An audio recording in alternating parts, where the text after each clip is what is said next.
Hi, it's Lisa. And I'm David. And behind us is our home. You can see it's kind of covered with plastic right now. We're waiting, hopefully next month, our siding will be in. The siding, yes, hopefully. And the reason for us showing you the house is we received this information today from Fidelity Title regarding an easement claim. And they acknowledge they're completely wrong. They missed our easement. They told us to file a claim, and that was back in May of 2021.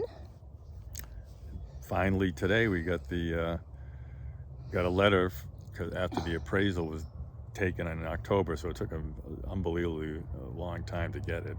And we didn't hear back from them for a couple of months. Yeah, the thing was dated January 10th. But anyway, the amount of money is woefully inadequate, and the report seems like it's, I'm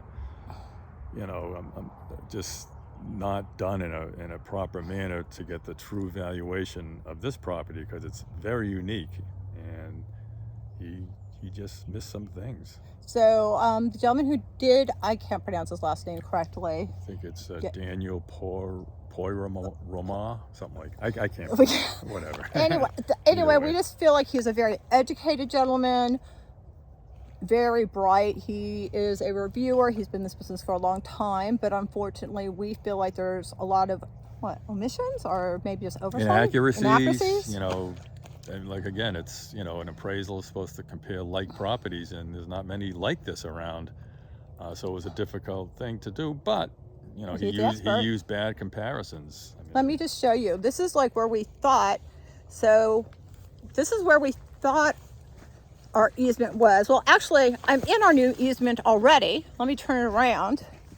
See the water valves over there? People have to come in.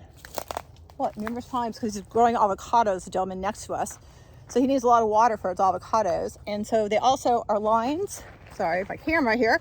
Everything's above ground, so they have to come in and repair the lines and things like that. So it's basically the actual easement is about 200, about 2 football fields closer than what we thought it was, and that's a huge difference. So I'll go ahead and show you what we thought it was and what we were told by Fidelity. This is what Fidelity told us. Yeah, we thought it was what Fidelity told us. And we never would have closed on this property. And they were wrong. If they would have given us known that there was an easement going down the middle. Close to the house. Close to the house. We thought the easement again was almost 2 football fields away. You can see the very end down there is where we were told by Fidelity, and we paid them. We paid them a lot of money for their services and for their expertise. Yeah, and they didn't. It seems like they were gross negligence. I don't know how you couldn't, if that's your business, and you're collecting, obviously millions in fees from people all over the country to ensure title, and people rely on it. They goofed. They made a big error, and as a consequence, our privacy is being infringed upon, and security. My wife's obviously a woman. I would not want her here, alone. Chance that people could come up, right near the house to look at the water meters and what at any time, and we don't know who is who. Yeah. So the bottom line is, and we're just trying to hopefully be able to right a wrong. And we just filled the appraiser again. Nice gentleman, but just some of the things. I'm gonna go ahead and point out some of the things that he made in his report to us. Yeah. He said to go ahead, for our security reasons for the easement, go ahead and install a fence. He gave us a $5,000 credit out of the $9,000 award. It's not even an award. Award for their incompetence.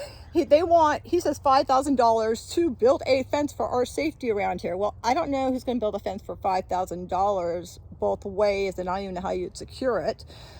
A couple of other things that I was just upset about. He just made it sound like we live so far remote from anything. Right. And we have a high school. A major Redlands high school is 1.5 miles from us. And I don't know, how many students does it have?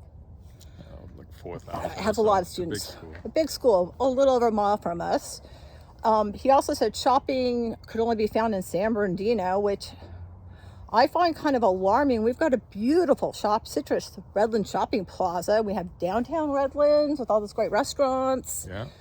And all the major stores are in Redlands that you would see in any plaza. Within a few miles from us, we have everything, including the 10 freeway. So I don't understand how their expert appraiser could not understand that we're right next to that 10 freeway, a major high school, major shopping plazas. I mean, when I say dozens of restaurants, dozens of restaurants of all types. Redlands is an awesome area. And the other thing that really upset me is, I mean, he didn't compare our home with any other orchards. I mean, I know it's unique, but everything he gave for a comp was on land that was like vacant or dirt, or, you know, ours has irrigation. We have over 300 trees in our lot. I mean, this is like, I mean, it's a kind of maybe a bad analogy, but I mean, having an orchard here would be like, let's say you lived having an ocean view. I know it's not an ocean view, but I'm saying this is beautiful landscape that you just can't replicate anywhere around where I'm from. Where we live, and you get the mountains. I mean, it's beautiful. I'll show you the mountains. This is gorgeous here. We love it here. You'll see behind us. So anyway, so hopefully it just seems that $9,000 is not for all of our damages. Yeah, it's not. It's reasonable. Just not reasonable.